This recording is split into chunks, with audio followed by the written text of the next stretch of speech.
자, 이어서. 자, 4번. 페이지 넘겼지? 자, 이제 우리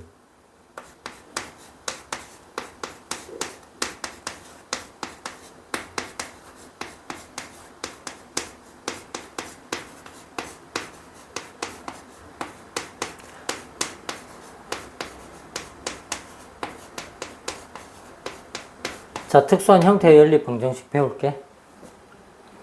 자, 이거는 기존에 우리가 앞에 뭐 부등식이라던가 뭐 1차식 그냥 1차 방정식 그냥 기본 풀이할 때하고 좀 달라. 얘는 뭐 개수가 소수다. 그래서 뭐 10의 거듭제곱을 양변에 곱해서 뭐 정방정식으로 만든다. 이런 거 아니야. 개수가 뭐 분수다. 분모의 최소 공배수 곱한다. 그런 게 아니라 형태 자체가 아예 새롭게 나오는 유형이거든. 어떤 거냐면 조합형이야.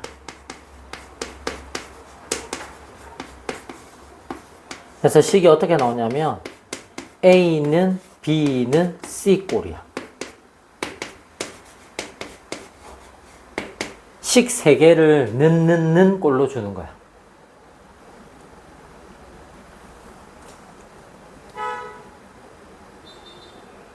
이 조합형은 이게 너무 좀 선행이긴 한데 일단 그냥 말만 들어놓자. 이 꼴 자체가 나중에 정말 나중에 고등학교 2학년 과정까지 올라가잖아. 그럼 얘를 연립 방정식의 형태가 아니라 비례 형태로 풀어야 되는 상황이 있어. 고등학교 2학년까지 올라가면. 그래서 비례 형태가 되면 얘를 어떻게 하냐면 A는 B는 C가 있는데 여기에 비례 상수처럼 는 K를 하나 새롭게 잡아버려. 상수 값으로. 그렇게 한 다음에 A하고 B에 관한 직접적인 연산을 쓰는 게 아니라 비례 형태로 얘랑 비교해서 식 하나 잡고 얘랑 비교해서 또 식 하나 잡고 얘랑 비교해서 또 식 하나 잡고 이런 식으로 쓰는 거야. 요렇게 풀이하는 게 나중에 배울 거야. 그러니까 지금은 그냥 이런 게 나중에 있을 거다 라고 그냥 참고 정도만 하고요. 자, 연립 방정식의 패턴에서는 어떻게 계산을 하느냐. 이게 조합이니까 어차피 는이면 이게 순서를 바꿔서 해도 상관이 없을 거 아니야. 그래서 연립의 형태를 만드는데 가장 간단한 식을 2번을 쓴다라고 생각하면 돼. 핵심은 그거야. 가장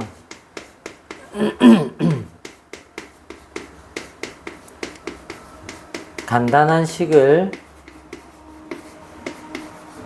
2번 사용해서 새롭게 연립의 형태. 아까 연립 방정식이 뭐였니? 묶음 단위로 만들어주는 거였어. 묶음의 형태로 만들어주는 거였잖아. 그래서 가장 간단한 식을 2번을 쓰는 게 문제 풀이할 때 효율적으로 좋다 이 얘기야. 그래서 만약에 A라는 식이 제일 간단해. 그럼 A를 2번 써서 A는 B, A는 C 이런 식으로 연립 방정식화 시키는 거야. 그러면 모양이 꼭 이거 하나만 있는 게 아니겠지. B가 제일 간단한 모양이면 B를 2번 써서 A는 B, B는 C 이렇게 연립 형태로 만들 수도 있고 C가 제일 간단한 형태면 A는 C, B는 C 이렇게 C를 2번 쓰는 형태로 연립 방정식을 만들 수도 있는 거야. 자, 이렇게 해가지고 그 이후의 과정은 뭐겠어 그러면? 이렇게 연립 방정식이 되면 그 이후의 과정은 뭐겠니? 아까 했던 거.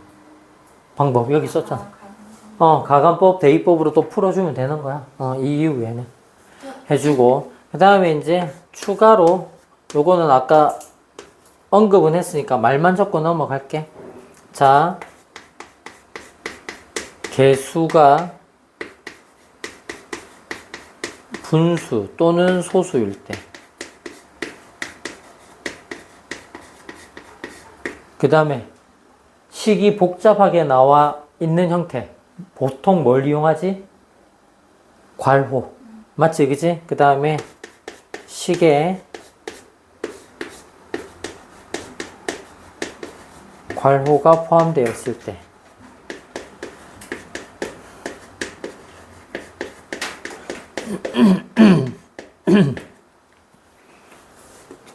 이게 나중에 이 괄호를 우리는 보통 특수기호, 연산은 아니잖아. 더하기 빼기 같은 연산은 아니잖아. 맞지? 그지? 특수기호 중에 나중에 뭐가 나올 수도 있다. 조금 더 어렵게 문제가 나오면 이런 것도 나와. 절대값. 맞아. 연립방정식에도 마찬가지야. 조금 더 갈까? 이런 기호도 나와. 이름 뭐지? 가우스. 어떻게 알아요? 넘지 않는 최대의 정수. 이게 가우스 기호는 약간 애매한 게, 이게 몇 학년 몇 학기 뭐 어느 단원에 뭐 교과 내용에 있다 이렇게 딱 명확하게 딱 구분되지가 않아. 그냥 문제를 풀다 보니까 어느 순간 알고 있는. 그래서 문제 풀 때마다 약간 약속 연산처럼 이렇게 괄호해가지고 얘는 넘지 않는 최대의 정수를 말한다. 뭐 이런 식으로 표현해 주잖아. 맞죠? 그죠? 그렇게 배워왔잖아. 그래서 이 가우스 기호, 이런 특수 기호들이 포함된 경우. 알겠니? 자, 이런 문제. 그냥 간단하게 쓸게. 식 정리해라. 어떻게 정리하는지는 다 알 거라고 생각을 해. 한번 언급해 볼까? 분수. 개수면 어떻게? 분모의 최소 공배수를 양변에 곱해서 정방정식으로. 개수가 소수야. 10의 거듭제곱, 10이나 100이나 소수점 자리만큼을 곱해서 0을 하나, 0을 두 개, 뭐 이런 식으로 해서 정방정식 고치고. 괄호가 있으면 당연히 소괄호, 소괄호, 중괄호, 대괄호 풀어가지고 식 정리해서 동료한끼리 정리해가지고 식 만들어주면 되고. 절대값 나오면 어떻게 해야 돼? 구간 나눠야지. 0 되는 거에서 양수냐 음수냐 해서 구간 나눠가지고 풀잖아. 얘도 구간 나눠서 풀잖아. 맞지? 그지? 요건 나중에 문제 나올 때 조금 더 연습해보자. 얘네들은 구간을 설정해서 구간을 나눠가지고 그 범위에 따라서 어떻게 식이 나오느냐. 그게 결정이 돼야 되는 거야. 요런 것들이 추가가 될 수 있다. 실제로 그러면 사실상 이 내용 자체는 어렵지가 않고 여기까지 한 다음에 그냥 일반적인 가간법이나 대입법을 쓰는 것은 뭐 기본 문제를 할 수 있겠고 여기가 실제로 뭐다? 심화 문제다. 여기가 실제로 심화 문제로 나올 수가 있다 라는 거야. 해주고요. 자, 마지막 내용은 이제 형태가 특수한 거고 이번에는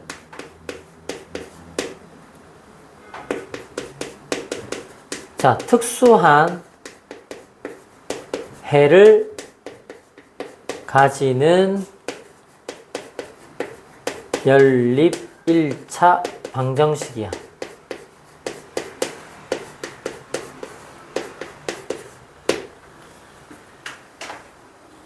자, 두 가지를 배울 텐데 지금 우리는 있잖아.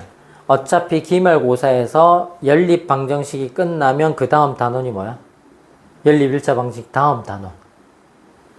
1학기 기말고사 제일 마지막 단원. 1차 함수. 1차 함수까지 갈 예정이야. 1차 함수까지 가지고 가서 위치 관계로 얘네들을 구분을 할 거란 말이야. 그지? 그래서 연립 방정식을 이렇게 쓸 거야. 아까 기본형 쓴 것처럼 ax, by는 c랑 a-x, b-y, c 프라임, 뭐 프라임이라고 읽기도 하는데 이게 프라임으로 읽으면 나중에 고등학교 올라가면 이게 미분을 나타내는 표현이기도 하거든. 이게 미분계수, 뭐 f 프라임 x 이렇게 함수에서 그래서 프라임이라는 용어를 쓰기도 하는데 그 용어가 여기서는 그냥 또 다른 계수다, 또 다른 상수다라는 구분되는 상수다라는 개념으로 해서 그냥 이걸 한글로 읽어야 되나? 영어로 읽어야 되나? 해서 그냥 A 다시, B 다시 이렇게. 자, 이렇게 표현할 수도 있고. 맞니? 근데 생각해봐. 우리가 얘를 있잖아. 미지수가 두 개인 1차 방정식이다.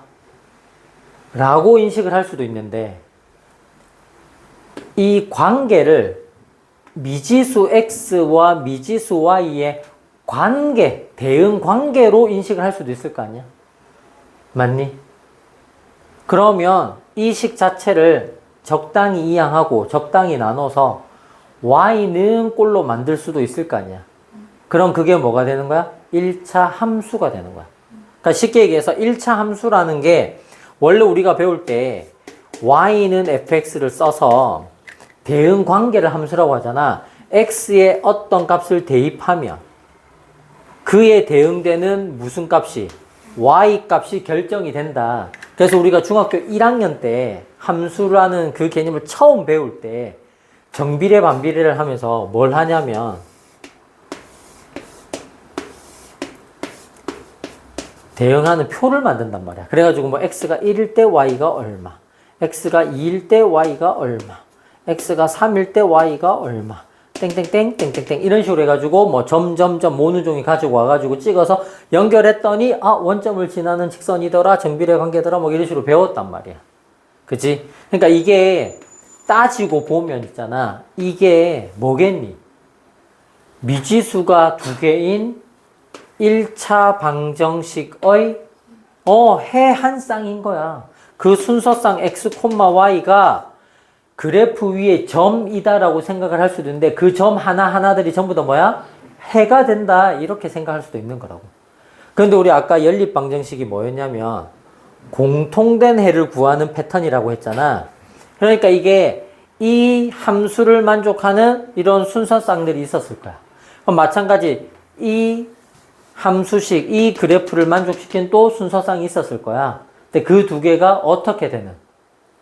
공통으로 만족하는 어떤 뭐 두 번째 것도 예를 들어서 여기에 x가 y가 있는데 요게 뭐 첫 번째 거, 요게 두 번째 거 이렇게 있는데 여기도 1일 때 얼마, 2일 때 얼마, 3일 때 얼마 이렇게 했는데 다르네, 근데 3, 별이 똑같아 이렇게. 그러면 공통된 해구나 이렇게 구할 수가 있었을 거란 말이야. 그래서 그래프적인 위치 관계가 그렇게 연결이 되는 거. 그게 나중에 1차 함수를 배우고 그 다음 단원에 나올 내용이야. 필기는 그때 가서 하도록 하고. 그래서 어쨌든 이 식을 어떻게 변형을 할 수도 있다?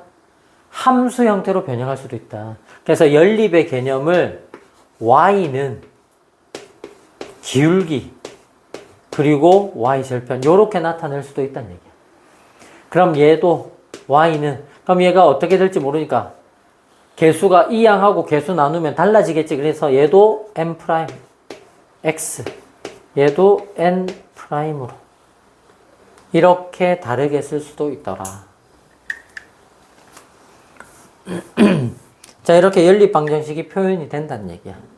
자, 그래서 총 3가지 유형이 생길 건데 1번, 2번, 3번이야. 자, 얘는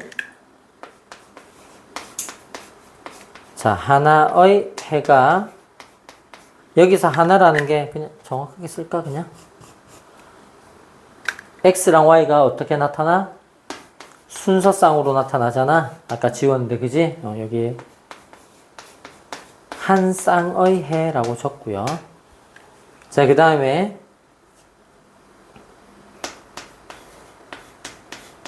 자, 해가 없는 경우야.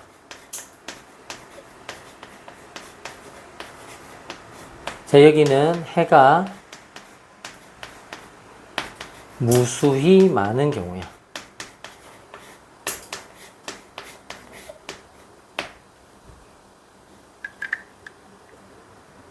이렇게 3가지로 나뉠 거고요. 이 내용을 나중에 우리가 1차 함수를 배우고 나서는 그래프적인 관점으로도 필기를 똑같은 필기를 한 번 더 할 거야. 근데 지금은 아직 함수를 배우기 전이니까. 사실은 배웠지만 우리 다 특강대 다 했던 거잖아. 맞지? 그지? 배웠지만 어쨌든 단원 순서대로 하면 지금은 뭐야? 연산으로 식으로 푸는 거야. 맞지? 그지? 그래서 식으로 계산하는 거다. 그래서 한 쌍의 해를 가질 때는 어떤 관계, 어떤 조건이 있더냐? 개수의 비가 x랑 y 문자의 개수의 비가 어떻다? 서로 다르더라. 자, 그 내용이 함수 기준으로 보면 기울기가 서로 다르더라. 요렇게 된 거야. 자, 해가 없는 경우. 자, 해가 없는 경우는 있잖아.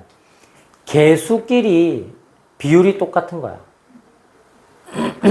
그럼 생각해봐. 개수끼리 비율이 똑같으면 아까 개수를, 절대값을 맞추기 위해서 뭔가 양변에 곱하거나 나눠가지고 개수를 맞추면 하나의 문자를 소거시키고 남아있는 문자를 먼저 구해서 원식에 대입한 다음에 다른 것도 구하자. 이게 원리였잖아. 근데 비율이 똑같으니까 얘를 없애려고 맞췄더니 자동으로 뒤에 것까지 어떻게 된가? 같이 없어지는 거야.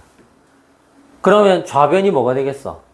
빼거나 됐을 때 0이 되겠지. 근데 우변이 뭐가 되는 거야? 상수. 0이 아닌 상수가 남아버리는 거야. 그러면 절대로 그게 는이 성립할 수 있겠니? 없겠니? 그게 해가 없는 경우. 그래서 그게 어떤 경우가 되느냐? 자, A-분의 A와 B-분의 B는 같단 말이야. 문자의 개수 B는 똑같아서 한꺼번에 없애질 수가 있는데 상수항의 개수 B는 같지 않다. 그래서 그걸 그래프적인 관점, 함수의 관점으로 보면 기울기는 서로 어떻다? 똑같은데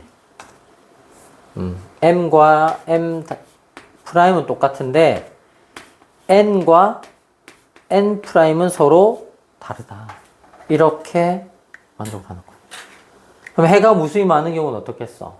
아까 그 똑같은 상황이라면 0 이퀄 0. 여기서 0이라는 거는 사실은 요 x가 살아있다면 0x가 된다는 얘기 아니겠어? 뭐 x, 뭐 예를 들어서 2x 빼기 2x래. 그럼 사실 두 개를 더했다라고 하면 0x라서 곱하기 0이 있으니까 안 쓸 뿐이지 x를 아예 없애겠다는 뜻은 아닌 거잖아. 함수 그래프적이나 아니면 우리가 대입의 관점에서 본다면. 그지? 그래서 이때는 뭐가 된다? 아예 모든 개수의 비가 아예 모든 개수의 비가 어떻게 된다? 다 같아진다. 그러면 함수 입장에서도 이것도 같고 n과 n'도 같고.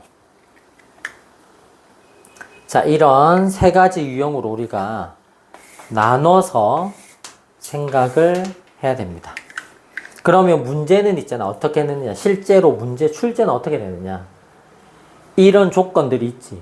이 조건식을 가지고 해가 없기 위해서 뭐 개수 조건 이런 거 해가 무수히 많으려면 여기에 뭐 이 값이 얼마에 해당되느냐 뭐 이 값이 얼마에 해당되느냐 마찬가지 개수 조건 이런 식으로 문제를 낼 거란 말이야. 알겠니? 자, 여기까지가 이제 기본적인 연립 1차 방정식 전체적인 내용이고 이제 문제 풀이를 하면서 조금 더 알아가 보도록 하자.